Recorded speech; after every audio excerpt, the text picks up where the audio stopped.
Hello बच्चों, कैसे हैं आप सभी लोग। बच्चों, मैं हूं शेर सिंह वर्मा। स्वागत है आपका हमारे यूट्यूब चैनल एसएस ज्ञान वर्ल्ड में।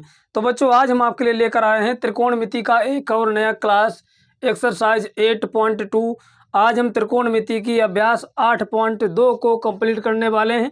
तो बच्चों, इससे पहले हमने इस त्रिकोणमिति की अभ्यास 8.2 में प्रयुक्त होने वाले सभी सूत्र भी करा दिए थे। और यहाँ पर जो प्रयोग होगा साइन 60 अंश काश 30 अंश, मतलब ये त्रिकोणमिति सारणी जो त्रिकोणमितीय अनुपातों की जो टेबल बनती है वो भी इनमें आपको बना के सिखाई थी। जिन लोगों को याद नहीं होती थी या फिर याद हो जाती थी, जो मान कहाँ से आते थे, उन सबके लिए हमने वीडियो बनाया था। तो अच्छी तरीके से बच्चे समझे हैं, तो आप भी जाके देख लेना।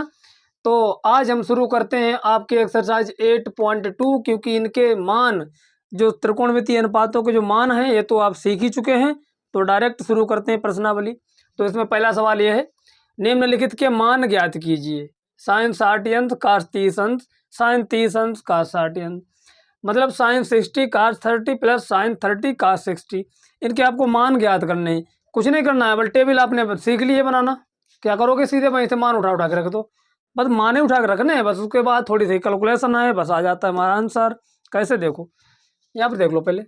साइन 60 अंश, साइन 60 अंश का मान बच्चों कितना होता है, √3/2। ध्यान से देखना, ये कहीं दूसरी जगह से नहीं ला रहे हैं, ये टेबल हमने बताई थी आपकी किताब में। जो टेबल बनी है, इसके पिछले वीडियो में हमने आपको जो टेबल सिखाई थी, ये सब उसी से आ रहे हैं।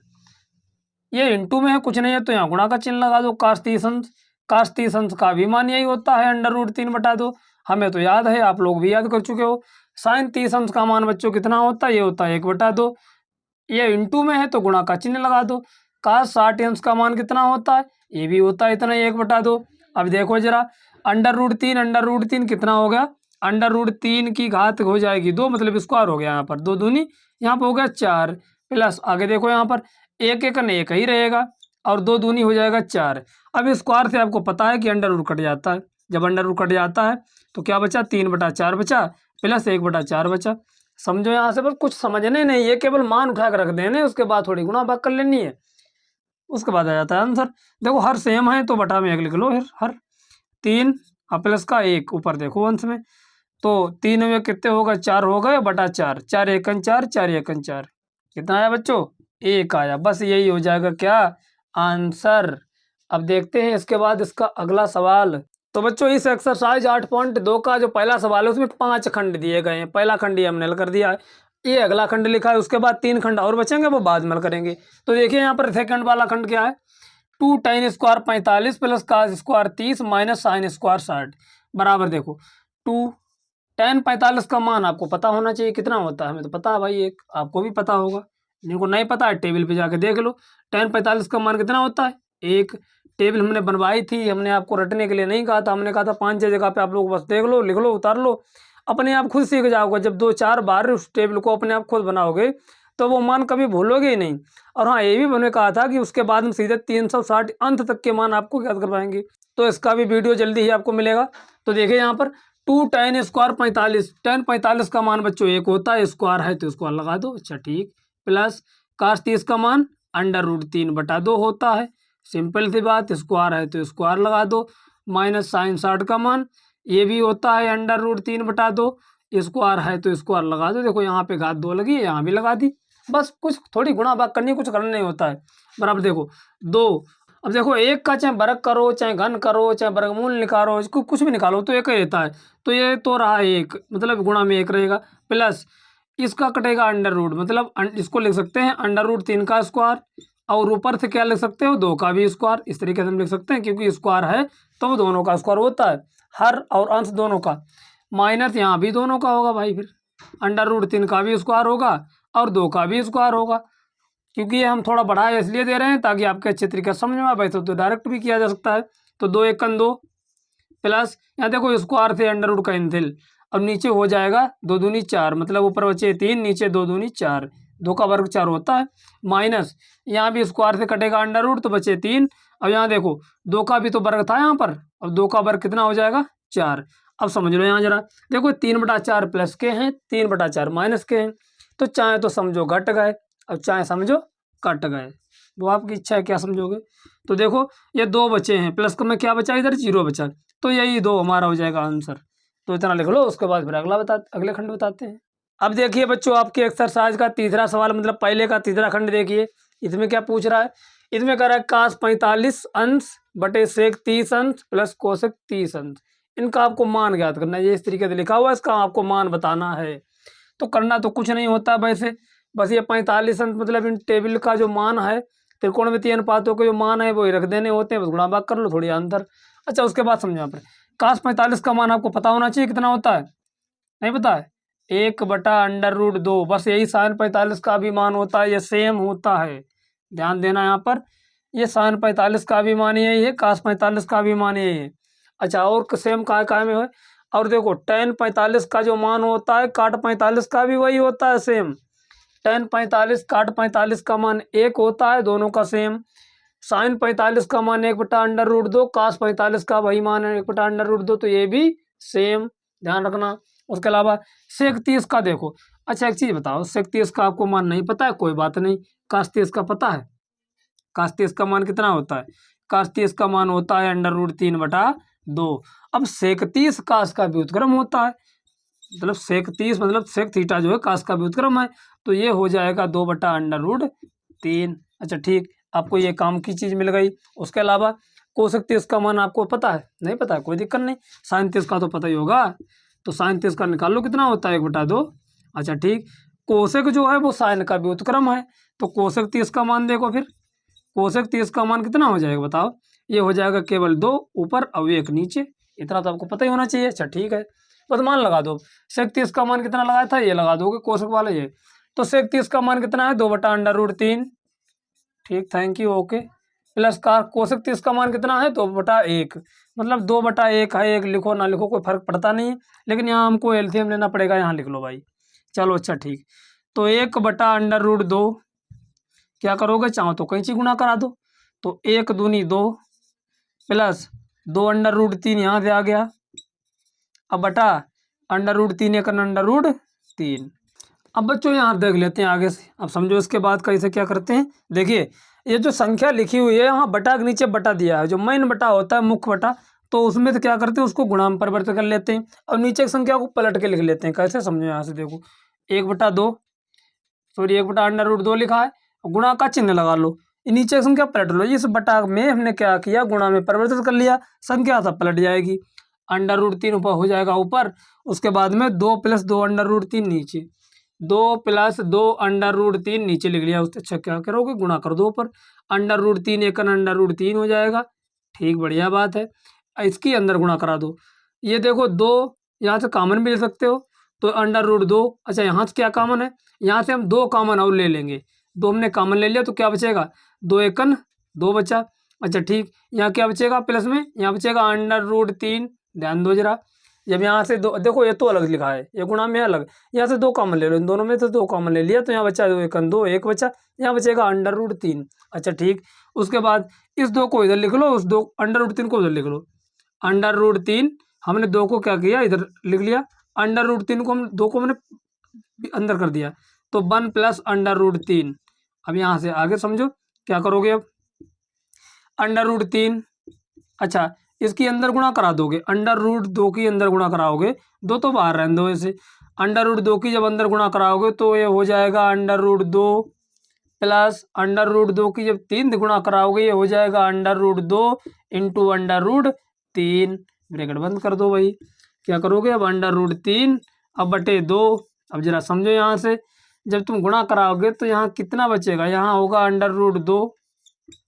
√2 प्लस यहाँ हो जाएगा √2 3 6, क्योंकि इनको जब एक ही अंडर में लिखोगे तो क्या होगा, इनकी अंदर गुणा हो जाएगी और एक अंडर लग जाएगा। अच्छा ठीक, उसके बाद अब क्या बचा, अब बस परिमेयकरण कर देना है, क्योंकि ये उत्तर देखने में अच्छा नहीं लग रहा है। परिमेयकरण कर दो, ये हर में इतनी कठिन जटिल संख्या है, इस संख्या को सरल करने के लिए क्या करेंगे, हम परिमेयकरण कर देते हैं। परिमेयकरण क्या करते, कैसे करते हैं, देखो यह जो संख्याएं हर में लिखी होती हैं, इन्हीं को अंश और हर दोनों में से गुणा करा देते हैं, लेकिन एक शर्त पर। क्या शर्त है, चिन्ह चेंज कर देते हैं, प्लस का माइनस में, माइनस का प्लस में।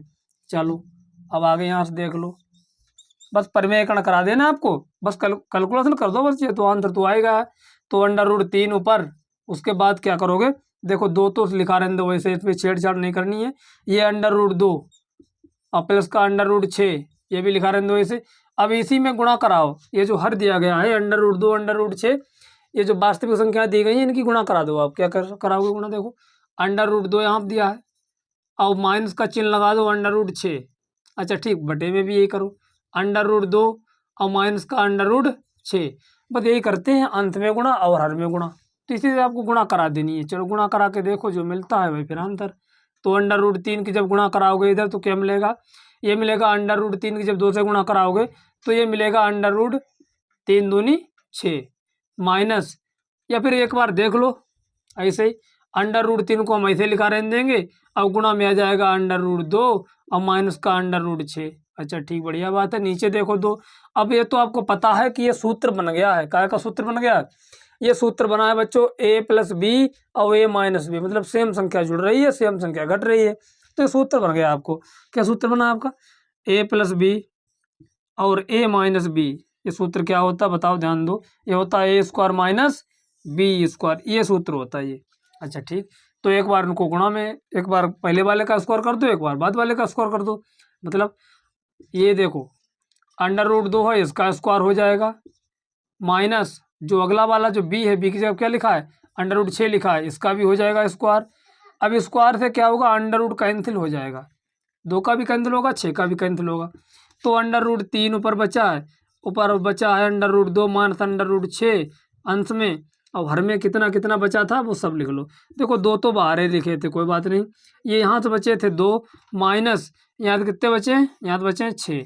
अच्छा ठीक, उसके बाद अंदर गुणा भी करा दो, कराते चलो, ये जब 3 की गुणा कराओगे 2 से तो ऊपर हो जाएगा 3 दूनी 6, लेकिन अंडर रूट अब एक ही लग जाएगा, माइनस यहाँ भी गुणा कराओगे तो यहाँ कितना क्या होगा, चलो देखो यहाँ जब गुणा आप कराएंगे तो ये हो जाएगा अंडर रूट 6 18, अंडर रूट 6 18। अच्छा ठीक, नीचे देखो 2 और माइनस में 2 में से 6 घटाओगे कितने बचे, ये बचेंगे माइनस के 4, माइनस के बचे हैं 4, तो under root 6 minus under root 18 और बटे नहीं प्लस के 6 थे, बटे में बचेंगे माइनस के 4 दूनी 8। अच्छा उसके बाद बच्चों यहाँ से देख लो, बस आंसर आने वाला है। अब चाहो तो यहाँ से कुछ निकाल सकते हो बाहर, कैसे लिखते हैं, 3 3 9 दूनी 18, हमें इस तरीके से लिख सकते हैं अंडर रूट में 3 3 9 दूनी 18, तो ये अंडर रूट 6 माइनस इसको लिख लेंगे 3 3 9 दूनी 18, मतलब 3 अंडर रूट 2 भी लिख सकते हैं, बटे में लिख लेंगे माइनस के 8।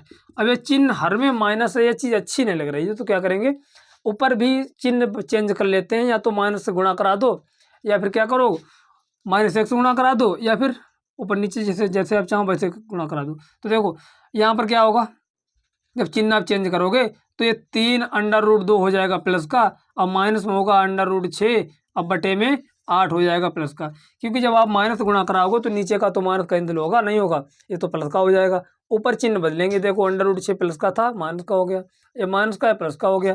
बस यही बच्चों आ गया है आपका आंसर, जो कि आपके किताब में दिया गया है।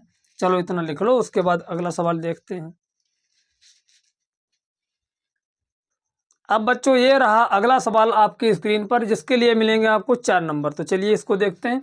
कुछ नहीं करना, बस इसमें साइन कोस काट कोसेक टेन सेक इनके सबके मान लगा देना, बाद में कैलकुलेशन थोड़ी कर लेनी है। तो चलो देखो मान लगाओ, साइन 30 का मान कितना होता है, ये बच्चों होता है 1/2 प्लस टेन 45 का मान 1 होता है, माइनस कोसेक 60। अब कोसेक 60 का मान में आपको दिक्कत होगी, लेकिन साइन 60 का तो याद ही कर लिया होगा इतनी देर में, और पहले भी आप पढ़ चुके होंगे थोड़ा बहुत। तो साइन 60 का मान कितना होता है, अंडर रूट 3/2। अगर नहीं भी पढ़ चुके हैं, पहली बार भी पढ़ रहे हैं, तब भी आपके बिल्कुल 100% समझ में आएगा। तो चलिए साइन 60 का मान इतना होता है, साइन का उल्टा होता है कोसिक, मतलब कोसिक जो है साइन का व्युत्क्रम होता है, उल्टा नहीं व्युत्क्रम। तो देखो यहाँ से जो साइन 60 का होगा, कोसिक 60 का मान क्या होगा, इसका व्युत्क्रम मतलब पलट के आ जाएगा भाई, तो 2/√3 ये मान होगा कोसेक 60 का, तो मान लगा दो भाई, ये हो जाएगा 2/√3। ठीक है, अब बटे वाले में देख लो, बराबर यहाँ से लगेगा, बटे वाले देखो सेक 30 का मान, अब सेक 30 के मान में भी आपको दिक्कत होगी। अब काश 30 का तो मान पता ही हो, ये तो ज़्यादा याद करने वाली बात नहीं है। काश 30 का मान देखो कितना होता है, ये होता है अंडर√3/2, तो काश का व्युत्क्रम होता है सेक, तो फिर सेक 30 का मान 2/√3। बस ऐसे आपको मान लगा देने, देखो यहाँ से मतलब 2/√3 आ गया ये भी। अच्छा प्लस अब cos 60 का तो मान पता ही होगा, ये तो होता है देखो cos 60 का जितना है वो sin 30 का होता है, मतलब 1/2। काट 45 का मान कितना, ये 1 होता है। अच्छा ठीक है, इनको जरा गुणा भाग देखो, लासा मासा लेकर के देखो, हल करो। चलो देखो एलसीएम कितना आएगा इसका, एलसीएम आएगा 2√3, कितना आएगा 2√3 एलसीएम। चाहो तो आप इस तरीके से एलसीएम ले लो, अगर फिर भी दिक्कत हो रही हो तो अंत हर में गुणा करा के देख लो। तो यहाँ से हम डायरेक्ट एलसीएम ही ले रहे हैं, तो एलसीएम कितना आएगा 2√3। अब समझो कैसे एलसीएम लिया जाता है। देखिए इसके पास 2 है लेकिन √3 नहीं है, तो √3 तो पर नीचे गुणा होगी, तो √3 की जब 1 से गुणा होगी तो ये बचेगा केवल √3, मतलब वही आएगा सेम।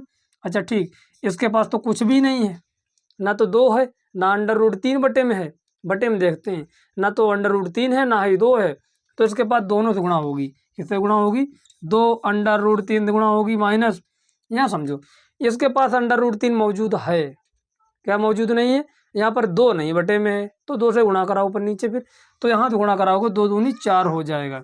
अब सेम यही प्रोसेस आप हर में करो, नीचे बटा के नीचे जो बटा था उसमें भी, मतलब इस संख्याओं में भी ये परिमेय संख्या दी गई है, इनमें भी यही सेम प्रोसेस करो। क्या करोगे, यहाँ देखो अंडर रूट में कितना है 3 + 2, बस यही आ जाएगा, क्या यही हमारा एलसीएम होगा, कितना होगा, ये होगा √3 और 2, मतलब 2√3, यहाँ पर ये एलसीएम हुआ। अच्छा ठीक, फिर ऊपर जो बचता है उसको जरा सरल कर लो। क्या सरल करोगे, देखो √3 इसके पास मौजूद है, क्या कमी है, इसके पास 2 नहीं है, तो 2 से ऊपर गुणा कराई जाएगी, तो 2 दूनी हो जाएंगे 4, प्लस इसके पास, देखिए इसके पास क्या कम है, इसके पास 2 तो है मौजूद लेकिन √3 नहीं है, तो √3 गुणा कराओ किसमें, 1 में, तो ये हो जाएगा √3। अच्छा अगले वाले के पास देखो, बेचारे के पास कुछ तो है ही नहीं, ना तो बटे में 2 है ना ही बटे में √3 है, तो इसके भी 2 की 2√3 की पूरे की गुणा होगी, मतलब ये गुणा होगी 2√3 की। अच्छा ठीक, अब समझ गए हैं इतना आप। अब देखो अब क्या करेंगे, इधर हम इधर लिख लो, अब क्या करोगे, इनको हम ये वाला बटा हटा देंगे, बराबर यहाँ पर लगा है, ये बटा हटाओगे, गुणा का चिन्ह लगा के संख्या पलट के लिख लेते हैं, पीछे किया था वैसे। देखो यहाँ से 3 √3 मिला, और क्या मिला, यहाँ से मिला 2√3, प्लस का 2√3 लिख लो इसे, और -4 लिख लो। अच्छा ठीक, बटे में है 2√3, ठीक है। अब गुणा का चिन्ह लगा लो, ये वाला बटा हट जाएगा, संख्या पलट के लिख जाएगी। तो कैसे हटाओगे समझो, यहाँ से चलो हटा के देख लो भाई, देखो यहाँ गुणा का चिन्ह लगा दिया, संख्या पलट के लिख लो, देखो 2√3 ऊपर पहुँच जाएगा, ये 2√3 ऊपर पहुँच गया।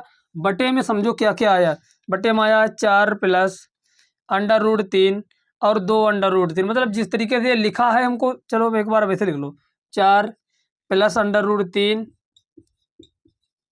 प्लस में बचा 2√3, 2√3 ये भी प्लस में है। अब जरा एक चीज़ का ध्यान दो, कुछ कटने वाला है, ये कट जाएगा, देखने में तो कुछ लग रहा है पर कटेगा नहीं, क्यों, क्योंकि यहाँ पर -4 है, यहाँ पर है +4, ये नहीं कटेगा। लेकिन हाँ 2√3 तो कैंसिल होगा, ये तो कट जाएगा, ठीक कटेगा तो काट दो, बराबर यहाँ लगा दो पहले, ठीक। अब देखो √3 बचा है, √3 + 2√3 और -4, अब बटे में बस इसी तरीके से इसको भी लिख लो। क्या है, पहले यहाँ पर लिखा है √3, तो √3 को यहाँ पर लिख लिया हमने। ऊपर अंत वाला देख लो, अंत जैसे अंत में लिखा है वही ध्यान लिखो, क्यों परिमेयकरण करते हैं उसमें आसानी हो जाएगी।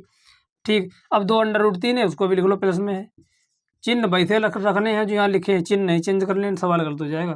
प्लस के कितने हैं यहाँ पर, 4 हैं। अब यहाँ देख लो, देखो √3 और 2√3 कितने हो गए, ये होगा 2 अवयव 3 √3, मतलब ये 3 √3 हो गए, और -4 बटे में देखो, ये √3 और 2√3 कितने हो गए, ये होगा 3 √3, और प्लस के कितने हैं 4। बस अब आप परिमेयकरण कर सकते हो। क्या कर सकते हो, परिमेयकरण कैसे करते हैं, हर का परिमेयकरण किया जाता है हमेशा, तो हर की गुणा अंश से करा दो और हर की गुणा हर से करा दो। लेकिन हाँ शर्त क्या होती है, ये जो चिन्ह प्लस वाला है मान में कर दिया जाता है, मान अगर होता तो प्लस में कर देते, बस इतना काम और किया जाता है। चलो अब उसके बाद बच्चे यहाँ देखो, ये 3 √3 -4 है, 3 √3 और -4 बटे में 3 √3 + 4, 3 √3 + 4, क्या करोगे, गुणा का चिन्ह लगा दो, परिमेयकरण कर दो। 3 √3 परिमेयकरण करते समय क्या किया जाता है, अंदर से गुणा की जाएगी भाई हर की, और ऊपर से चिन्ह भी देखा जाता है, प्लस का तो मान लगा दो, 4 बटे 3 √3 और -4। अब आपको इनकी गुणा करा देनी है, पर जो आ जाएगा भाई आपका होगा आंसर। चलो ठीक, गुणा करा भाई। देखो ये यहाँ पर समझ लो पहले, ये देखो 3√3 - 4, 3√3 - 4, तो ये 3√3 - 4 की घात 1 तो यहाँ पे थी, एक यहाँ पे थी, तो ये घात हो जाएगी 2। नीचे भी क्या ऐसा ही होगा? नीचे ऐसा नहीं होगा। क्यों नहीं होगा? क्योंकि यहाँ पर प्लस का चिन्ह है, यहाँ माइनस का चिन्ह है, लेकिन हाँ चिन्ह तो है, पर एक चीज़ तो यहाँ पर सही है। क्या सही है? देखो a+b मतलब अब a-b, इसका सूत्र लग रहा है, a-b लग रहा नहीं लग रहा है? तो क्या होता है a² - b², ये सूत्र होता है। समझ लो यहाँ से, क्वेश्चन क्या एक बार जुड़ रही हो एक बार घट रही हो, तो सूत्र हो जाता है a² - b²। तो यहाँ एक बार जुड़ रहा है, 4 जुड़े, फिर भाई उसी में से 4 घटे, अंक तो सेम ही है, अंक यहाँ भी सेम है, तो पहले का स्क्वायर माने दूसरे का स्क्वायर, बस यही कर लो। तो ये 3√3 का स्क्वायर हो जाएगा, -4 है तो इसका भी स्क्वायर हो जाएगा। अच्छा ठीक है, ऊपर का होल स्क्वायर उसको खोल दो, a - b का होल स्क्वायर है, यहाँ पर सूत्र लगा दो। कौन सा सूत्र लगता है? सूत्र होता है a - b का होल स्क्वायर, क्या होता है? a² + b² - 2ab। इस सूत्र से आपको ये सवाल को ऊपर वाले को सरल करना है, नीचे तो सूत्र ये लगा दिया था। चलो ठीक है, तो 3√3 मतलब ए की जगह पे ये तो लिखा पहला वाला, इसका स्क्वायर करो, प्लस बी की जगह पर क्या है 4 ही है, इसका स्क्वायर करो, -2 ए की जगह पर क्या है, ए की जगह पर 3√3 और इंटू बी की जगह पर क्या है, इंटू बी की जगह पर 4, तो 4 को लिख लो इसे, बटे में देखो यहाँ पे देखो 3 का वर्गमूल होगा 3 3 9, इंटू इस √3 का तो स्क्वायर ही कट जाएगा, क्योंकि उसी का तुम वर्ग कर रहे हो, उसी का वर्गमूल भी निकाल रहे हो, संख्या मूल बचेगी पहले वाली है। क्या बचेंगे? 3 बचेंगे, -4 × 16। अब आगे समझ लो यहाँ से, देखो यहाँ भी 3 का वर्गमूल 3 3 9 हो जाएगा, इंटू इससे क्या कटेगा, √² से कट जाएगा, तो 3 प्लस के 4 × 16, -2 3 6 और चौक 24, और साथ में √3 बटे में देखो 9 3 27 -16। अब यहाँ से देख लेते हैं, चलो यहाँ देख लो, देखो 9 3 27 बराबर यहाँ लगा था, अब बटा भी खींच दो, 9 3 27 और प्लस के 16 -24 और √3, इस तरीके से देख लो यहाँ पर बटे, देखो 27 में 16 घटा दो, कितने बचेंगे?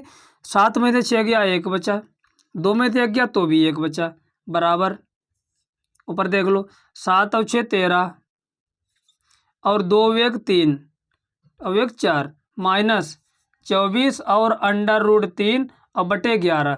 अब इसके आगे हल भी नहीं कर पाओगे, क्यों? ये तो हल तो बहुत कुछ कर सकते हो, दशमलव में माना गया, दशमलव 732, फायदा क्या मिलेगा? बस इतना ही सही है। कक्षा 10 लेवल के आप लोग छात्र हो तो इतना ही आपके लिए सही है, तो इतना लिख लो, उसके बाद अगला सवाल बताते हैं। अब देखिए बच्चों अगला सवाल ये क्या है, देखो इधर 5 का square 60 + 4 sec square 30 - tan square 45 अब बटे sin स्क्वायर 30 और cos स्क्वायर 30। यहाँ पर अगर कोण एक जैसे हों और sin स्क्वायर cos स्क्वायर दिया हो तो इसका मान 1 होता है, मतलब sin square a + cos square a बराबर 1, sin square theta + cos square theta बराबर 1। तो ये तो बाद में देखेंगे, पहले जिस तरीके से कर रहे थे मान सभी के लगा के, पहले उस तरीके से लग रहा हो इसको। देखो 5 cos 60 का मान, cos स्क्वायर 60 है लेकिन cos 60 का मान लगा दो, उसके ऊपर स्क्वायर लगा देंगे, तो cos 60 का मान कितना होता है?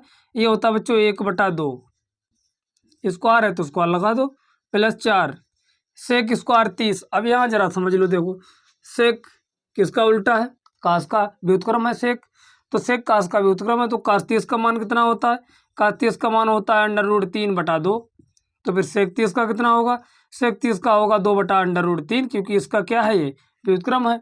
तो 4 सेक स्क्वायर 30 का होगा 2/√3, 2/√3 - tan स्क्वायर 45, इसका मान कितना होगा? 1 होता है। स्क्वायर है तो यहाँ भी स्क्वायर लगाओ, यहाँ स्क्वायर है तो यहाँ भी स्क्वायर लगाओ, मतलब जहाँ जहाँ पे स्क्वायर था हमने स्क्वायर लगा दिया, ये बराबर लगेगा बिल्कुल बटे के सामने। देखो यहाँ साइन स्क्वायर 30 cos स्क्वायर 30 का भी मान लगा दो, साइन स्क्वायर 30 का मान कितना होता है? ये होता है बच्चों 1/2, स्क्वायर है तो स्क्वायर लगा दो, प्लस अच्छा cos स्क्वायर 30 का मान कितना होता है? ये होता है √3/2, स्क्वायर है तो यहाँ भी वर्ग कर दो, स्क्वायर कर दो। अब देखो आगे 5, अब 1 का वर्ग तो 1 ही रहेगा भाई, लेकिन 2 का वर्ग तो हो जाएगा 2 दूनी 4, ठीक, प्लस 4, अब 2 का वर्ग दो दूनी 4 हो गया, और अंडर रूट 3 है, इसका वर्ग कट जाएगा तो केवल बचेगा 3। अच्छा, माइनस 1 का वर्ग वो तो 1 ही रहता है, बटा नीचे देखो यहाँ से 1 का वर्ग 1 ही रहेगा, 2 का हो जाएगा 4। यहाँ देखो यहाँ 3 का वर्ग कटेगा, मतलब इस वर्गमूल कट जाएगा स्क्वायर से, तो बचेगा 3 और बटे 2 दूनी 4। उसके बाद अब आगे देख लेते हैं यहाँ से, अब आगे समझो इसको। अब यहाँ से लिखते हैं क्योंकि वहाँ जगह नहीं बची है, समझो। देखिए 5, अब यहाँ समझते हैं। तो ये 5 एकन 5 बटे 4, तो बराबर 5 बटे 4। अच्छा ठीक, प्लस के 4 चौको 16 बटे 3, 16 बटे 3, और माइनस का 1 है, ये भी लिख लो, माइनस का 1 बटे। यहाँ देखो हर बराबर हैं, जब हर सेम है तो ऐसे लिख लो। अंतों में जोड़ है तो जोड़ लो, घटाना तो घटा दो। 1 + 3 जोड़ है यहाँ पर, 1 + 3 जोड़ है, बराबर। देखो यहाँ से अब आगे देखो, यहाँ पर तो ये लासा लेना पड़ेगा क्योंकि हर बराबर नहीं है ऊपर वाले में। यहाँ पे 4 ही हैं, 3 है, यहाँ कुछ भी नहीं है, तो लासा कितना होगा? लासा होगा 12। एलसीएम कितना होगा? एलसीएम आपका मिलेगा 12। तो बटे में पहले ही 12 कर लो, बटे में हम पहले ही 12 कर लेते हैं। तुमने 12 लिख लिए, ठीक। अच्छा, जब आपने 12 लिख लिए हैं तो यहाँ पर 12 करने के लिए किससे गुणा की होगी? 4 तियाँ 12, तो ऊपर भी 3 से गुणा करो, तो 5 तियाँ 15 हो जाएगा। प्लस 3 से 12 करने के लिए किससे गुणा की होगी? 4 से, तो ऊपर भी 4 से गुणा करो, तो 16 चौक 64। माइनस यहाँ तो बटे में कुछ नहीं है, तो यहाँ 12 से ही गुणा करनी पड़ेगी हर में, तो 12 एकन 12।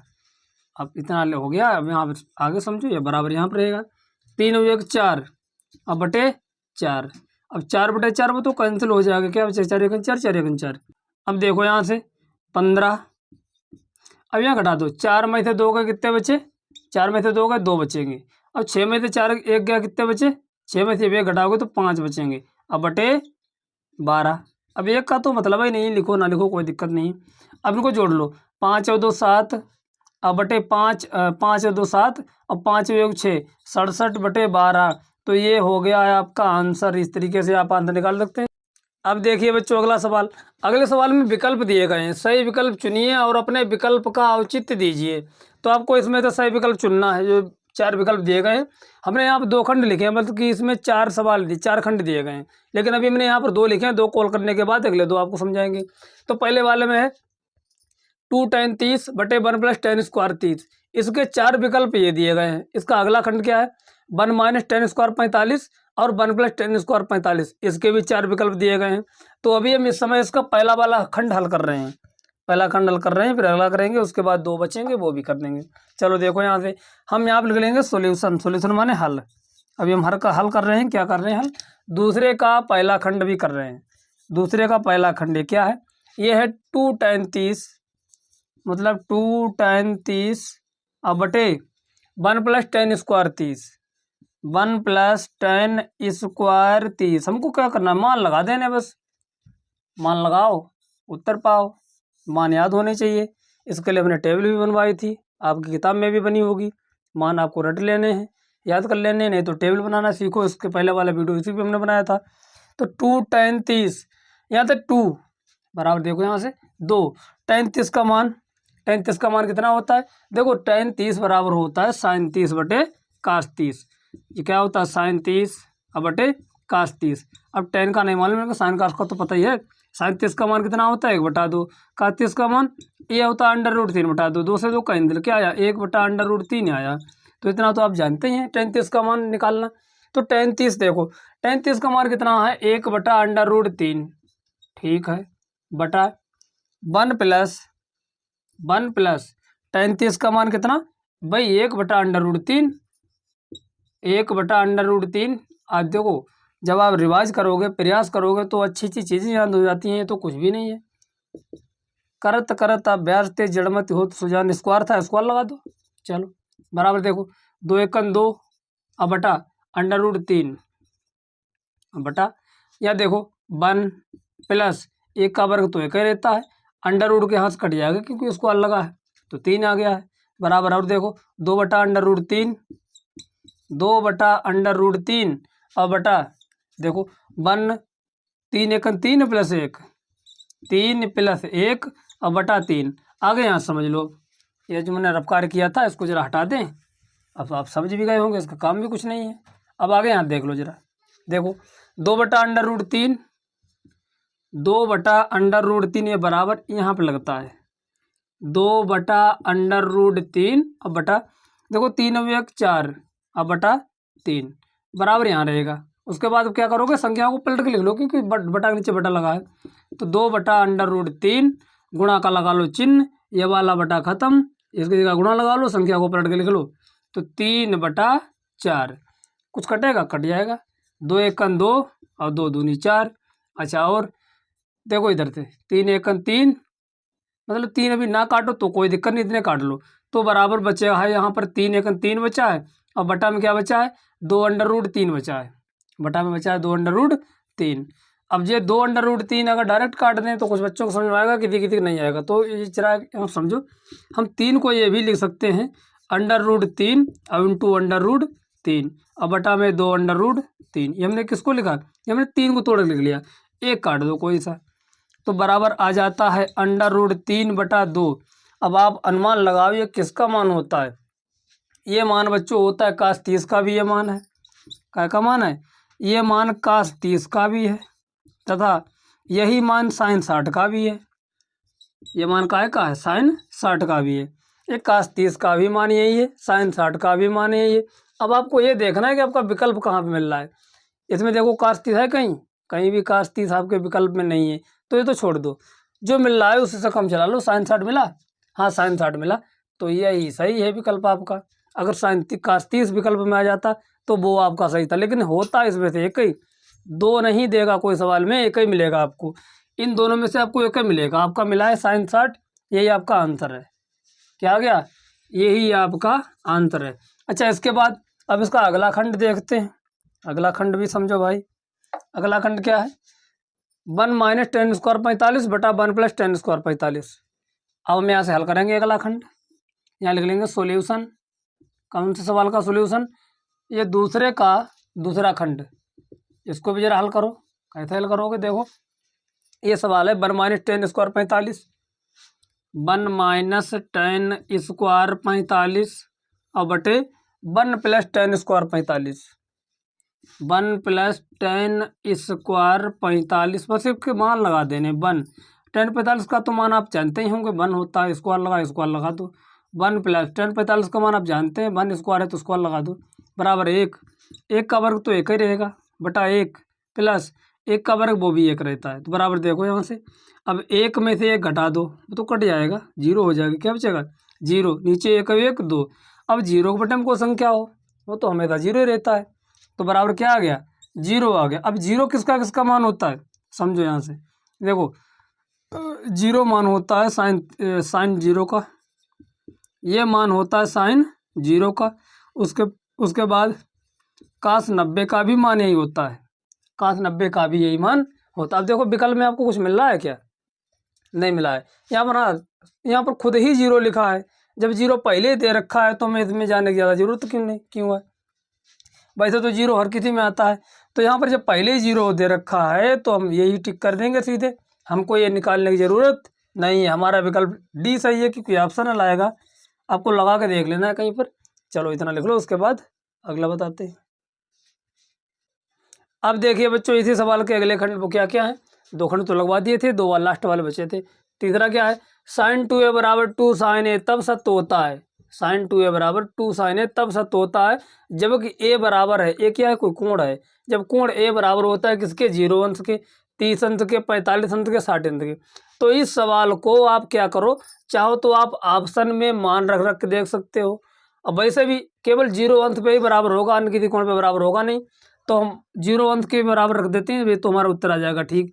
लेकिन अगर आप ये नहीं समझ पाते हैं तो आप इनके मान लगा लगा के देख लेंगे। कैसे, आपने sin 30 मान रखा, जब sin 30 आपने मान रखा तो हो जाएगा sin 2 × 30 मतलब sin 60 बराबर 2, और sin 30 का मान वो लगा देंगे 1/2, तो वहाँ से तो 1 मिलता है। यहाँ से क्या मिलेगा, यहाँ से मिलेगा √3/2, ये यहाँ तो बराबर है नहीं, तो इस तरीके से हम चेक कर देख लेते। 45 लेके देख लो, देखो जब आप लिखोगे 2 sin 45, जब 2 sin 2 और sin 45 तो 1/√2, तो मतलब हो जाएगा 2/√2 इधर यहाँ पर, यहाँ पर क्या बनेगा, यहाँ पर आएगा 1, ये भी बराबर नहीं है। तो इस तरीके देख लेंगे। लेकिन यहाँ 0 ही एक ऐसा कोण है यहाँ से बराबर मिलता है। कैसे समझो हम। अच्छा अगला क्या था, 2 tan 30 बटा 1 माइनस tan स्क्वायर 30। विकल्प दिए थे cos 60 sin 60 tan 60 sin 30, ऐसे पहले वाले के भी कोण के विकल्प दिए थे। चलो देखो यहाँ से सॉल्यूशन दूसरे का तीसरा, हम यहाँ पर दूसरे का तीसरा सवाल जो है हल कर रहे हैं। क्या सवाल है, सवाल ये sin 2a बराबर 2 sin a। तो इसको 2 लगाने के 2 तरीके हैं, एक तो विकल्प चेक करके देख लो या फिर दूसरा पे आपको तरीका बता रहे हैं हम। देखो sin 2a, तो सबसे पहले मैंने 0 चेक करके देखा। क्या चेक करके देखा, 0 क्या बराबर सत्य होता है। तो बराबर दोनों तरफ आप यही लेके चलो। देखो इसको मान लो LHS, इसको मान लो RHS, इसको क्या मान लेंगे LHS, इसको क्या मान लेंगे RHS। अभी हमने इसको LHS मान लिया, बराबर इसको हमने मान लिया अभी RHS। चलो मानने के बाद क्या करोगे, LHS ले लो, लिख लेंगे टेकिंग LHS। टेकिंग LHS मतलब लेफ्ट हैंड साइड मतलब बायां पक्ष, लेफ्ट हैंड साइड मतलब बायां पक्ष। तो क्या है sin 2a है, sin 2a। पहले चेक करो 0 अंश पे, तो sin 2a में 0 लगा दो। क्या लगा दो, एक जगह पर 0 लगा दो। तो sin 2 एक जगह क्या लगा देंगे 0। जब एक जगह 0 लगा दोगे तो क्या आएगा, तो मान हो जाएगा sin 0। क्या आएगा sin 0। अब sin 0 का मान कितना होता है तो आपको पता ही है, sin 0 का मान ही 0 अंश होता है, sin 0 का मान ही 0 होता है। अच्छा ठीक, आपने LHS लिया है तो इतना आया। इसको एक और सरल तरीका है वो भी आपको बताएंगे, पहले इतना यहाँ समझ लो। अच्छा उसके बाद देखो, अब LHS ले लिया आपने 0 आया, RHS लेकर देखो, यहाँ लिखेंगे टेकिंग RHS, टेकिंग RHS। जब RHS लोगे तो देखो 2 sin a, RHS में है 2 sin a। जब 2 sin a है तो 2 sin, एक जगह आपने क्या लगाया था, एक जगह आपने 0 लगाया था, तो यहाँ भी 0 लगा दो।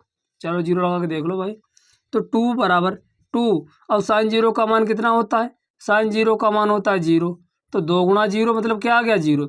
मतलब ये बात सत्य केवल कहाँ पर है, देखो LHS लिया 0 लगाया तो 0 आया, RHS लिया 0 लगाया 0 आया। बाकी आप कुछ भी लगा के देख लो, मान अलग अलग आएंगे, 0 0 नहीं आएगा, कुछ ना कुछ जो भी आएगा वो अलग अलग आएगा। यहाँ पर क्या आया, एक जैसा आया। LHS में जितना आया था उतना ही RHS में आया, देखो सेम सेम है। क्या लिख देंगे, LHS बराबर RHS, मतलब 0 बराबर 0 ही तो आया है, इधर भी 0 था उधर भी 0 आया, तो LHS बराबर RHS आ गया यहाँ से। अतः अतः ए का मान क्या होगा बताओ, अतः कोण ए का जो मान है वो कितना होगा, वो होगा 0 अंश। आंसर मतलब कौन सा विकल्प सही है आपका, ये ए वाला ही सही है, बाकी किसी में बात सत्य नहीं हो रही है। तो ये तो आपका पहला मेथड था। अब हम आपको इसका सेकेंड मेथड भी बताते हैं कि आप कैसे चेक करेंगे ये चीज़। चलो भाई देख लो, यहाँ पे लिखा है sin 2a बराबर 2 sin a। जरा इसी को दोबारा फिर से देख लो, sin 2a बराबर 2 sin a। जरा यहाँ समझो, देखो ये चीज़ लिखी हुई है तो sin 2a। अब sin 2a का एक सूत्र होता है, क्या सूत्र होता है, हम यहाँ पे लिखे दे रहे हैं। देखो sin 2a अभी नहीं, अगले प्रश्नावली में पढ़ोगे। तो sin 2a बराबर होता है 2 sin a और इंटू cos a, ये सूत्र होता है sin 2a का, 2 sin a into cos a। जरा लिख लो इसको, 2 sin a into cos a बराबर 2 sin a, सामने था उसको लिख लिया। देखो 2 से 2 कैंसिल, sin a से sin a कैंसिल, क्या मिला cos a मिला। अब इधर एक बार मिलेगा इधर एक मिलेगा, तो cos a बराबर क्या मिला 1। अब आप खुद समझदार हो कि cos a बराबर 1 मिला। ये एक मान cos में कहाँ पे होता है, cos 0 अंश पे किस में मान होता है, ये मान होता है cos 0 अंश पर। अब देखो cos a बराबर आपका क्या आया, ये आ गया है cos 0 अंश, cos 0 अंश मतलब ये देखो यहाँ से cos से cos काट दो तो क्या मिलेगा, a बराबर 0 मिला आपको। a बराबर कितने अंश मिला, a 0 अंश मिला a बराबर। तो ये आंसर यहाँ समझ लो। देखो यहाँ से तो सिंपल हो जाता है, यहाँ थोड़ा कठिन लग रहा है। तो आपका कौन सा विकल्प सही था, आपका विकल्प सही था A 0 वाला। अब बच्चों अगला देख लो, अगला ये दूसरे का चौथा क्या है अगला। देखो दूसरे का जो चौथा था सॉल्यूशन हम वो हल कर रहे हैं अभी। यहाँ लिख लेंगे सॉल्यूशन कौन सा सवाल का, दूसरे का चौथा खंड है। क्या है ये, 2 tan 30 बटा 1 माइनस tan स्क्वायर 30। ये खंड है 2 tan 30 बटा 1 माइनस टेन स्क्वायर 30, यहाँ समझ लो। तो जरा इसके मान लगा दो, बराबर देखो 2 tan 30 का मान कितना होता है, ये होता है 1/√3 बटा 1 माइनस tan 30 का मान 1/√3। अच्छा स्क्वायर है तो स्क्वायर लगा दो भाई, बराबर देख लो यहाँ से 2 एकन 2 और बटा √3, अब बटा यहाँ देखो 1 माइनस एक का वर्ग तो एक ही रहेगा, लेकिन √3 का तो वर्ग कट जाएगा तो ये 3 हो गया, बराबर 2/√3, 2/√3। उसके बाद में देखो 3 एकन 3 और माइनस का 1, 3 एकन 3 और माइनस का 1 और बटा 3 एकन 3 माइनस का 1 और बटा में 3, जगह बची है कम अब। अच्छा उसके बाद अब यहाँ देख लो थोड़ा, यहाँ जगह भी बची है, यहाँ समझ लो ये 2/√3 और बटा 3 में से क्या कितने बचे, 2 बचे और बटा 3। अच्छा उसके बाद यहाँ देख लो आगे, समझ लो 2/√3 गुणा का चिन्ह लगाओ, संख्या को पलट लो, संख्या 3 ऊपर और 2 नीचे, 2 से 2 कैंसिल, √3 से √3 एकन √3 यहाँ पे आ जाएगा, क्योंकि ये 2 √3 मिलकर बना है। तो बराबर बच्चों कितना मिला आपको, आपको मिला है √3। ये मान किसका होता है, समझो ये मान होता है tan 60 अंश का। किसका मान होता है, ये मान होता है tan 60 अंश का, और यही मान होता है cot 30 अंश का। अब आपके अनुसार विकल्प कोई मिल रहा होगा तो ठीक इनमें से एक जरूर मिलेगा, tan 60 या cot 30 में से एक जरूर मिलेगा। देखो कौन सा मिल रहा है, tan 60 मिला तो आपका ये सही है। अब कुछ लोग समझ रहे हैं जब ये भी सही है cot 30 वाला तो वो क्यों नहीं मिला, दो विकल्प कैसे मिलेंगे, क्योंकि विकल्प तो 4 में से एक ही सही होता है। अगर ये ना लिखा होता तो लिखा होता है आप cot 30, तो आपका यही आंसर है।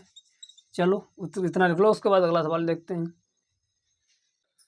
अब देखिए बच्चों आपकी एक्सरसाइज का नेक्स्ट सवाल क्या है, तीसरा सवाल ये थी tan a + b बराबर √3 और tan a - b बराबर 1/√3। a बड़ा है b से, तो a और b के मान ज्ञात कीजिए। मतलब ये a और b कोई दो कोण हैं, तो इन कोणों के आपको मान ज्ञात करने हैं, लेकिन शर्त ये दी थी कि a + b जो दोनों कोणों का योग है वो 0 से बड़ा होगा और 90 अंश के बराबर या फिर छोटा हो सकता है। 90 अंश के बराबर a + b, मतलब दोनों कोणों का मान 90 अंश के बराबर हो सकता है, छोटा हो सकता है, लेकिन हाँ 0 से तो बड़ा ही है, यह शर्त दी थी। लेकिन इस चीज़ से आपको लेना देना नहीं है, फिर सवाल लगाते समय यही देख कर डर जाओ, कहा ये तो कहीं नहीं लगेगा। यहाँ पर ये शर्त थोड़ी है, समझ लो कि ये पहला कोण जो ए है वो कोण बी से बड़ा है। चलो क्या करते हैं, tan a + b बराबर √3 दिया है, पहले लिख लो tan a + b बराबर दिया है √3। आपको ये ध्यान देना है कि अब दिया तो है लेकिन ये मान किसका है, अब समझ लो tan a + b जो √3 दिया है ये किसका मान है, समझो ये tan 60 का मान होता है बच्चों। किसका मान होता है, tan 60 अंश का। ये √3 tan 60 अंश का मान होता है। अच्छा जब ये सब बराबर ही है तो ला इनको बराबर कर लो आपस में, इनको बराबर कर लो आपस में। कैसे बराबर करोगे, समझो देखो tan a + b बराबर tan 60 अंश, ठीक। अब tan से tan चाहो तो काट दो, वैसे काटते नहीं है लेकिन आपके समझने के लिए काट दे रहे। तो बचा है a + b बराबर 60 अंश, आपको मिल गई समीकरण नंबर 1। ऐसे ही दूसरी निकाल लोगे, विलोपन विधि से आपका सवाल लग जाएगा। चलो देखो, अच्छा अगला देखो यहाँ से tan a - b, tan a - b कितना दिया है, ये दिया है 1/√3। बस सेम प्रोसेस इसमें भी वही करो, क्या करो जो पहले वाले में तुमने किया था बस वही प्रोसेस सेम होता है बिल्कुल। देखो tan a - b दिया था, tan a - b बराबर 1/√3 जो दिया है। अब समझो किसका मान होता है, ये बच्चों मान होता है tan 30 का। कितना मान होता है, tan 30 का। अब दोबारा देखो इनको आपस में मिला के लिख लो, जब सब बराबर ही है तो कोई किसी सब आपस में बराबर हैं तो ये भी तो बराबर होंगे, ये सब बराबर ही होंगे, कोई दिक्कत नहीं। चलो tan a - b बराबर tan 30, tan a - b बराबर tan 30, ठीक। tan से tan चाहे तो काट दो, वैसे काटना नहीं चाहिए, केवल इसे लिख लेना चाहिए -b बराबर 30 अंश। लेकिन आपके अच्छी तरीके से समझने के लिए हम यहाँ काट दे रहे हैं। चलो समीकरण नंबर 2 मिल गए आपको। अब देखो समीकरण 1 और 2 में क्या करोगे, विलोपन विधि लगा दो। ये तो बहुत पहले पढ़ चुके हो, अच्छी खासी। विलोपन विधि लगा दोगे तो लिखोगे समीकरण 1 व 2 से, समीकरण 1 व समीकरण 2 से जोड़ लो। देखो जुड़ती है, जोड़ दो, घटाना है घटा दो। पहले लिख लो एक बार, a प्लस बी बराबर 60 अंश और a माइनस बी बराबर 30 अंश। देख लो गुणांक बराबर है, यहाँ सबके बराबर हैं, गुणांक ए के बराबर है, बी के भी बराबर है। चिन्ह देख लो, यहाँ पर प्लस यहाँ पर माइनस, तो जोड़ने से मिलेगा, घटाने से कुछ मिलेगा। जोड़ने से भी मिल जाएगा, घटाने से भी, क्योंकि घटाने पे ए कटेगा, जोड़ने पे बी कटेगा। तो यहाँ लिख देंगे हम जोड़ने पर। क्या करेंगे, हम समीकरणों को आपस में जोड़ रहे हैं, तो जोड़ने पर देखो, जोड़ोगे तो ये प्लस का भी माइनस का भी कैंसिल, ए अवयव कितना हो गया, ये 2a हो गया। इधर देखो 60 30 कितने हो गए, जब जोड़ोगे तो जोड़ने पर क्या होगा, सब जो ऊपर नीचे जोड़ते हैं, जैसे पैसे जोड़ते हैं अंक वाले जोड़ देते हैं, तो 90 हो गए। तो a बराबर 90 अब बटे 2, 2 एकन 2, 2 45 में 90, तो कोण a मिल गया हमको 45 डिग्री। a बराबर मिला है 45 अंश। कितना मिला है, 45 अंश। अब यही a का मान हम लगा देंगे, ये जो a का मान है किसी एक समीकरण में लगा दो, आपकी इच्छा उसमें लगा दो, चाहे एक में लगा दो, दो में लगा दो। a का मान समीकरण एक में रखने पर, कहाँ गई एक, ये रखी, तो समीकरण एक का मान लगा दो। ए का मान समीकरण एक में रखने पर, समीकरण एक में ए का मान लगा दो। कहाँ गई समीकरण, a प्लस बी बराबर 60 दिया था, क्या दिया था, a प्लस बी बराबर 60। तुमको a का मान लगा देना है, a का मान कितना आया था 45, बस यहीं पे आपको 45 लगा देने हैं। b बराबर देखो 60, 45 को उधर भेज दोगे, तो 45 को हमने इधर भेज दिया, तो b बराबर कितने बचे, ये 15 बचे हैं। तो अगला भी हमको कोण मिल गया 15 डिग्री या 15 अंश। तो समझ गए, a और b दोनों के हमको मान मिल गए। जो शर्त दी थी कि a बड़ा है b से, तो वो भी सही आया है, a 45 अंश है, b 15 अंश है। और 0 से दोनों ज़्यादा हैं, दोनों का योग जो है वो 0 से ज़्यादा है। देखो 15 45 कितने हो गए, ये तो 60 अंश हो गए। तो ये भी सत्य है, देखो 90 के बराबर या फिर छोटा हो सकता है, देखो तो यहाँ पर छोटा है, तो बाकी सब चीज़ सही है। तो ये आपका क्या आ गया आंसर, इतना लिख लो। उसके बाद अगला सवाल देखते हैं। अब बच्चों देखते हैं आपके एक्सरसाइज का लास्ट सवाल, जो अंतिम सवाल है। इस सवाल में बच्चों सत्य और असत्य तो पूछ ही रहा है, 4 5 खंड दिए गए हैं इसमें, लेकिन उसके साथ साथ में एक कारण भी पूछ रहा है कि बताओ सत्य है तो क्यों है और असत्य है तो क्यों है। तो हमने यहाँ पर 2 लिखे हैं, अभी 2 के पहले देख लो, उसके बाद अगले देखते हैं। तो आपको पहला देखो सोल्यूशन मतलब हल, चौथे का पहला खंड, चौथे का पहला हम आपको समझा रहे हैं कि सत्य है कि असत्य है। क्या है, इस वाले में ये लिखा है साइन ए प्लस बी बराबर, ये दिया है साइन ए और प्लस साइन बी। आपको ये सिद्ध करना है कि बराबर है कि नहीं है। अगर सत्य है तो ठीक है, बराबर है तो सत्य है, बराबर नहीं है तो असत्य है। बट छोटी सी बात सीधी, तो समझ लो यहाँ पर ए और बी के कोई मान ले लेते हैं हम। ऐसा तुम्हें पता नहीं भाई बराबर है कि नहीं है, आप कुछ मान ले लो, कोई भी मान ले लो। वैसे ये बराबर होता ही नहीं है, क्यों, क्योंकि साइन ए प्लस बी का सूत्र होता है साइन ए कास बी, कास है साइन बी। अभी तो मैं कास तो कहीं है ही नहीं, तो बराबर होगा ही नहीं, पहली बात। लेकिन आप लोगों को समझाने के लिए क्या करते हैं, यहाँ पर हम कुछ कोण ले लेते हैं जो आपकी समझ में आ जाए। तो मान लो हमने माना, कुछ मान लो, कोई कोण ले लो, माना ए बराबर हम मान लें कुछ भी मान लो, मान लिया हमने 30 अंश ले लिया, कामा बी बराबर भी कुछ कोण ले लो, हमने ये 60 अंश ले लिया, ताकि हमको अब कोण भी वो लोग बोलोगे जो कि आपको सारणी में आराम से मिल जाए, गुणा भाग करते करते छक जाओगे, लाभ वगैरह लोगे फिर। तो ऐसे कोण आपको सरल सिंपल लेने हैं। तो देखो हमने यहाँ पर ले लिए, अब क्या देखो करके बराबर आता है। अब मान रखने पर, अब लिख लेंगे ए तथा बी के मान रखने पर, ए तथा बी के मान रखने पर, मान रख दो भाई, जब मान रखोगे तो साइन, यहाँ से साइन ए का मान कितना लिखा था आपने 30 अंश, प्लस बी का मान कितना रखा था 60 अंश। अच्छा बराबर साइन ए प्लस साइन बी, यहाँ से भी साइन ए कितना लिया था आपने 30 लिया था, और बी कितना लिया था साइन बी, साइन बी की जगह 60, तो यहाँ पर लिख लेंगे साइन 60। अब जरा आगे यहाँ समझ लो, देखो साइन 30 प्लस 60 तो ब्रैकेट में है तो जुड़ जाएगा, 30 और 60 कितने हो गए, साइन 90 हो गए। अच्छा ठीक, थैंक यू। बराबर साइन 30, यहाँ समझ लो, यहाँ देखो साइन 30 और प्लस आगे लिखा है साइन 60 अंश। ठीक भाई, मान लगा दो, साइन 90 का मान कितना होता है, ये तो 1 होता है साइन 90 का मान। ठीक, साइन 30 का मान कितना होता है, ये बच्चों होता है 1/2। अच्छा ठीक, साइन 60 का मान ये होता है √3/2। अब देखो बात फंस गई, समझो यहाँ से आगे समझो, ये असत्य क्यों है, ये तो आपको समझा रहे थे, क्योंकि इधर तो 1 चल रहा है, इधर तो एक है लेकिन हर बराबर है यहाँ पर भी, तो हर बराबर 2 लिख दो। ऊपर अंश देखो 1 + √3, 1 + √3 बराबर। अब समझो यहाँ पर इधर तो बाएं पक्ष में तो 1 आया है लेकिन दाएं पक्ष में आया है 1 + √3/2। ये किसी भी हालत में बराबर नहीं है। क्यों? इसका मान होता है 1.732। √3 का मान होता है 1.732।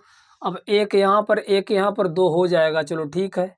अब बटा में 2 कट भी जाएगा, लेकिन ये 732 कहाँ ले जाओगे? ये तो फालतू मारा है, तो इसलिए ये बराबर नहीं है। ये बराबर है क्या? ये बराबर नहीं है। तो चाहे तो यहीं पे बराबर नॉट इक्वल टू करके लिख दो, काट दो ऐसे में, तो है तो कुछ भी बराबर नहीं। तो हम यहाँ पर लिख देंगे कि नॉट इक्वल टू मतलब LHS नॉट इक्वल टू किसके? RHS, मतलब बायां पक्ष दाएं पक्ष के बराबर नहीं है। अतः ये कथन कैसा है? असत्य है। अब तुमने प्रूफ करके दिखा दिया है कि ये कथन असत्य है। अब कारण भी तुमने बता दिया। क्यों? क्योंकि यहाँ पर कुछ और आया, यहाँ पर कुछ और आया। लेकिन हाँ, इतना ध्यान रखें, इन सवालों में केवल तुक्का नहीं लगाना है। जब वो कह रहा है कारण सहित बताओ, तो लिखने के लिए आएगा। चलो ठीक। तो ये कैसा है? अतः यह कथन कैसा है बताओ? असत्य है। असत्य है आंसर। अच्छा, अब देख लो बच्चों, इसका सेकंड खंड क्या है।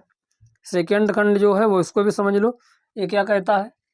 सेकंड खंड ये कहता है थीटा में वृद्धि होने के साथ साथ साइन थीटा के मान में भी वृद्धि होती है। रट लो, थीटा के में वृद्धि होने के साथ साइन थीटा के मान में भी वृद्धि होती है। हाँ, होती है। इसको आपको रट लेना है। साइन थीटा के मान में वृद्धि होगी, कहाँ से होगी? 0 से लेकर के 90 अंश तक। अच्छा ठीक। काश में वृद्धि नहीं होती है, काश में कमी होती चली जाती है। कहाँ से लेकर के 0 से 90 की ओर बढ़ोगे, काश में कमी आएगी और साइन में बढ़ोतरी होती है। चलो इसको जरा हम प्रूफ के साथ, क्योंकि वो कारण पूछ रहा है तो कारण तो बताना ही पड़ेगा। तो इसका अब हम हल कर रहे हैं सॉल्यूशन चौथे का दूसरा। देखो यहाँ से अब जरा देखो बच्चों, थीटा में वृद्धि होने के साथ साथ साइन थीटा के मान में वृद्धि होती है। हाँ, पहले समझ लो इसको, जरा पहले चेक कर लो। अच्छा, साइन 0 का मान बोलो। साइन 0 का तो 0 आ गया। अच्छा ठीक। साइन 30 का मान बोलो। साइन 30 का मान आया है 1/2। उसके बाद साइन 60 का मान देख लो। साइन 45 से भी छूट गया। साइन 45 का मान देख लो। साइन 45 का मान होता है 1/√2। साइन 60 का मान होता है √3/2। साइन 90 का मान बच्चों होता है 1। इस तरीके से आपको लिख भी देना है। पहले मान निकाल लेने। मान लिखने के बाद क्या करोगे? देखो, ये 0 था, 0 से आया है 1/2, मतलब करीब 0.5 आएगा। ये 0.5 से ज़्यादा आएगा, ये और ज़्यादा आएगा। लास्ट में आया है 1, मतलब साइन का जो अधिकतम मान होता है वो 1 होता है। साइन का न्यूनतम मान होता है वो -1 होता है। खैर वो तो बाद की बात है, लेकिन आपको ये समझना है कि मान लगातार बढ़ रहा है। ये संख्याएं देखने में आपको छोटी लग रही हैं, लेकिन भाग भी तो दोगे बाद में। जब भाग दोगे तो ये छोटी हो जाएंगी। किससे? 1 से। लेकिन ये छोटा है, ये और बड़ा है, ये और बड़ा है, ये और बड़ा है, ये और बड़ा, ध्यान रखना है। तो साइन का मान क्या होता है? 0 से 90 अंश के बीच, 0 अंश से 90 अंश तक लगातार बढ़ता चला जाता है। यहाँ लिख दो। अतः साइन थीटा का मान थीटा के बढ़ने पर, थीटा में वृद्धि होने के साथ साथ, ठीक, थीटा के वृद्धि होने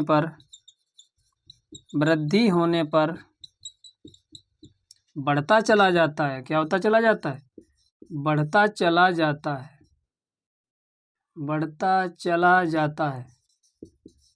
तो ये तो आपका क्या मिल गया? कारण मिल गया। उसके बाद सवाल भी तो यही कह रहा था। भाई वृद्धि होने के साथ बढ़ता चला जाता है। अतः यह कथन कैसा हो गया? बोलो। अतः ये कथन सत्य है कि नहीं है? सत्य है। अतः यह कथन सत्य है। यह कथन कैसा है? यह सत्य है। सही कह रहा है। चलो आंसर इतना लिख लो, उसके बाद अगला खंड देखते हैं।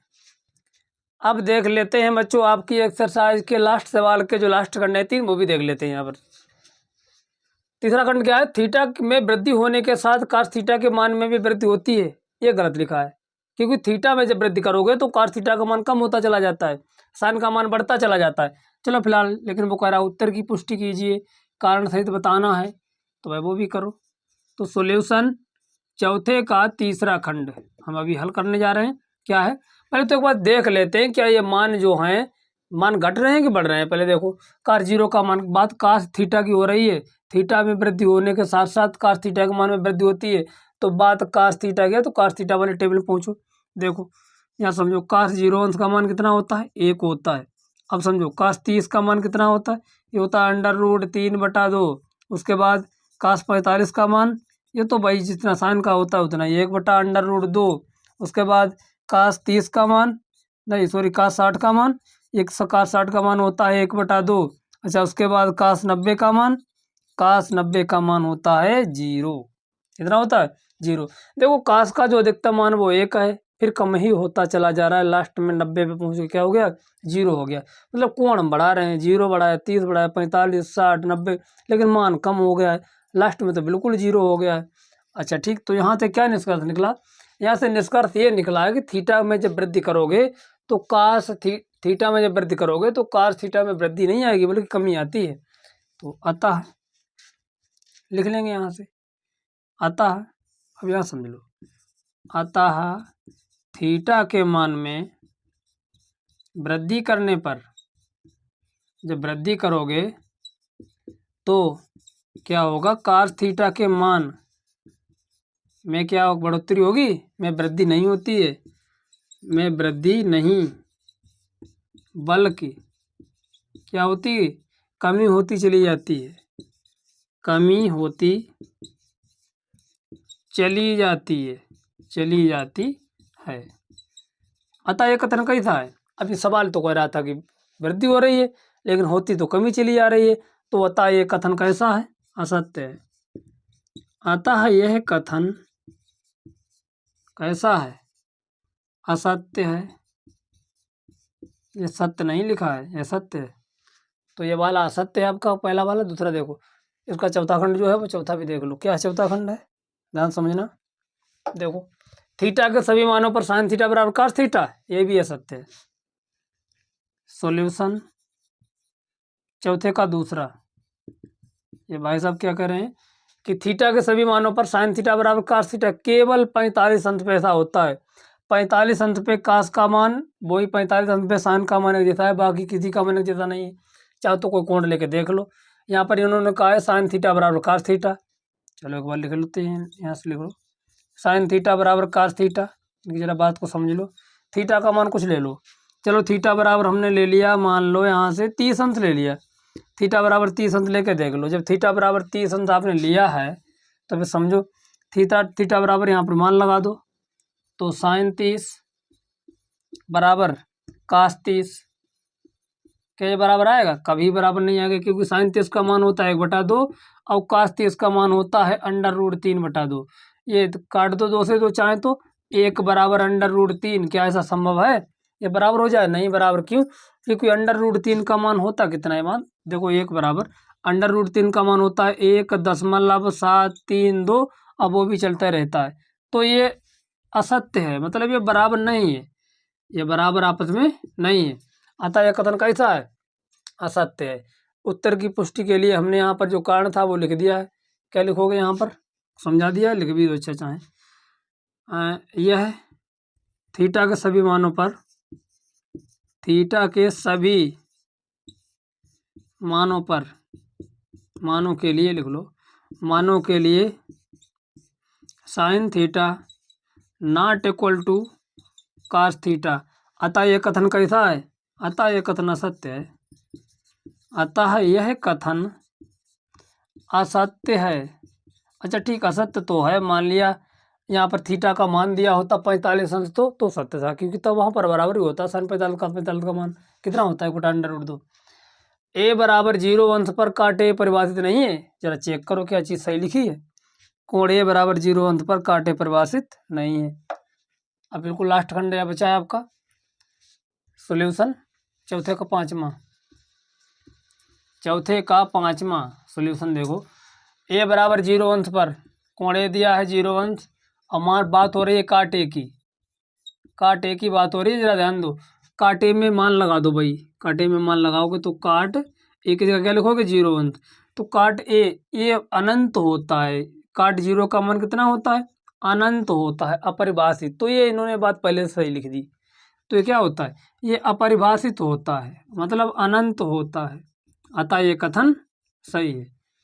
अतः जो लास्ट वाला कथन है किधर गया, ए बराबर 0 अंत पर काट ए परिभाषित नहीं है, मतलब अपरिभाषित नहीं है तो उसका मतलब परिभाषित नहीं है। इसे समझो, अपरिभाषित है तो उसका मतलब ये तो है परिभाषित ना हो, बहुत चीज़ अपरिभाषित। तो अतः यह कथन कैसा है, यह कथन सत्य है।